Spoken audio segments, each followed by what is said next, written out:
Shalom and blessings, warriors of Yahuah and the truth. We are on video number 47 of Beguiled Eden to Armageddon, Volume 1.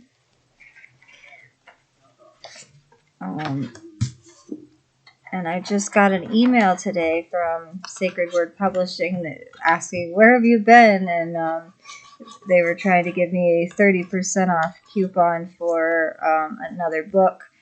I don't need another one for quite some time now. We still have quite a ways to go in this book, so I'm not going to be making an order for another one for probably 4 or 5 months or so. Okay, so we are on Revelations from an Insider.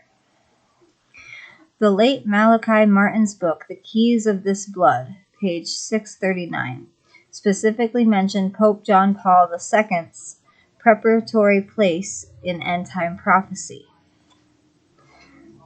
He is waiting, rather, for an event that will fission human history, splitting the immediate past from the oncoming future. It will be an event on public view in the skies, in the oceans, and on the continental landmasses of this planet. It will particularly involve our human sun, which every day lights up and shines upon the valleys, the mountains, and the plains of this earth for our eyes. But on the day of this event, it will not appear merely as the master star of our so-called solar system. Rather, it will be seen as the circumambient glory of the woman whom the apostle described as clothed with the sun, and giving birth to a child who will rule the nations with the scepter of iron.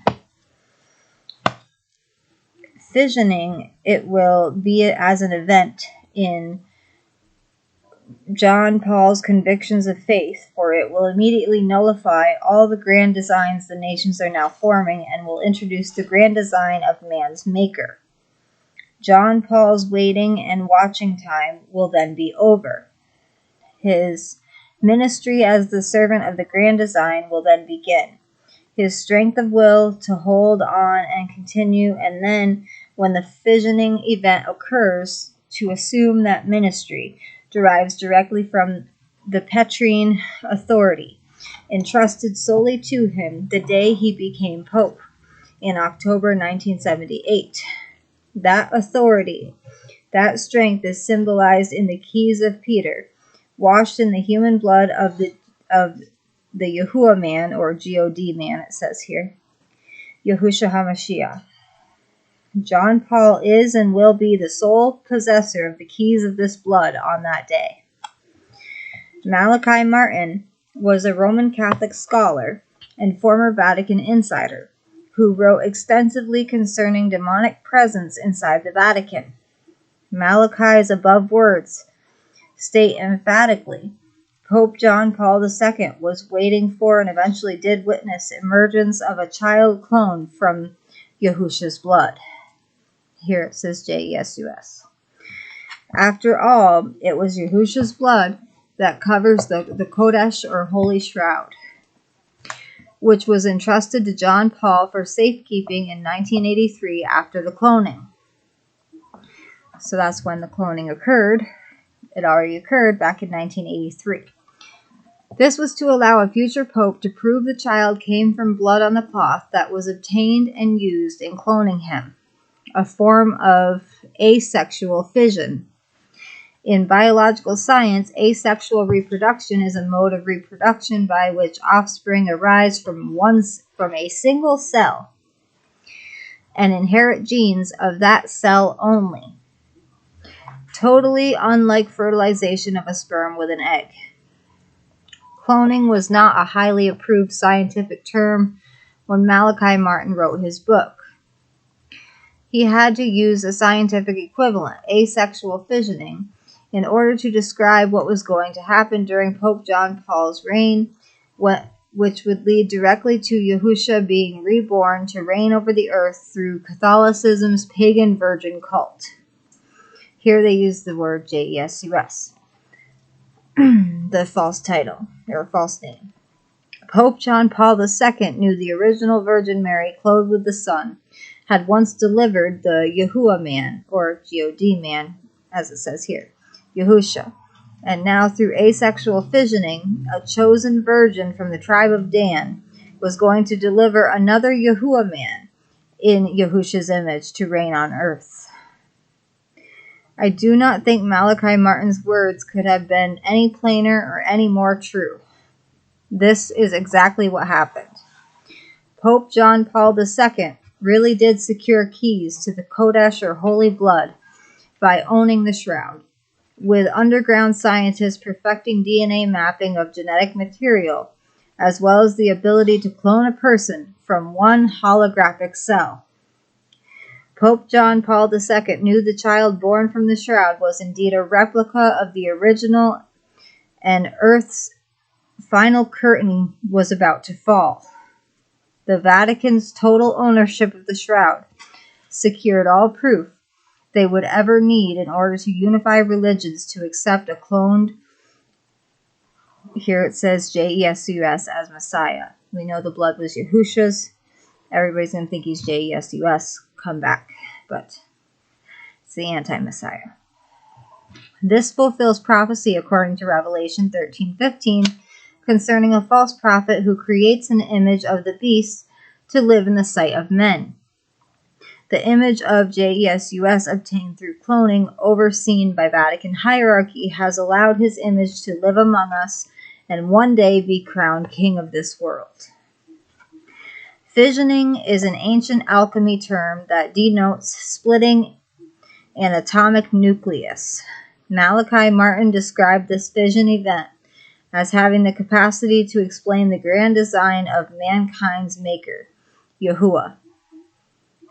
According to Ron Wyatt, as mentioned earlier, Yahusha's blood had one X chromosome from his father, who was not human. It was of Yahuah. Therefore, it holds the grand divine design of first matter. When this grand being, which has been created through alchemical fission, claims his title as king of this world, then the reigning pope becomes servant to Yahusha's image, or JSUS's image, and, well, because most people will see him as that, and not his vicar, acting in the place of him. Keys to Earth's kingdoms have to be given back to their rightful owner when the image of this beast takes his place as the returned new JESUS, but we know the blood was Yahusha's. Malachi Martin specifically stated John Paul II held authority over the human blood of the Yahuah man.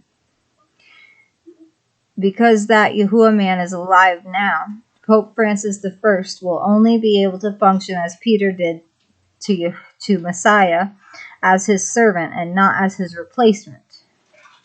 When this happens, total worship of JESUS's image will replace Vatican's virgin cult. Next time, we will be reading The Virgin Cult Replaced by the Image. And after that is Satan's Grand Design. And there's another one after that that sounds very interesting. All Illuminated Builders on Deck. Okay, so we have some interesting topics coming up soon. I hope you guys enjoyed the lesson. I don't know if my voice can handle another song right now. My favorite part is to praise Yahuah at the end of all my videos. So I'm just going to sing a short little thank you to Yahuah. Toda Rabba Abba Yahuah. Toda Rabba Abba Yahuah. Hallelujah. Hallelujah. Yahuah. Hallelujah. Hallelujah. Husha. Hallelujah.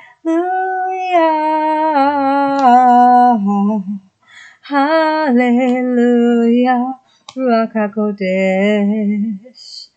Baruch haba Bashem Yahuah.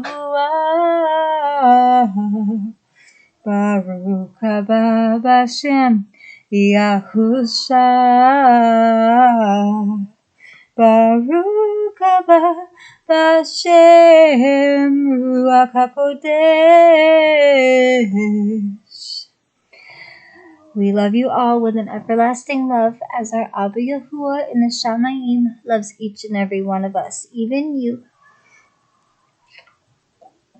We love you so much. Shalom and blessings. Bella, say shalom, shalom. Shalom, shalom. Bye-bye. We love you all.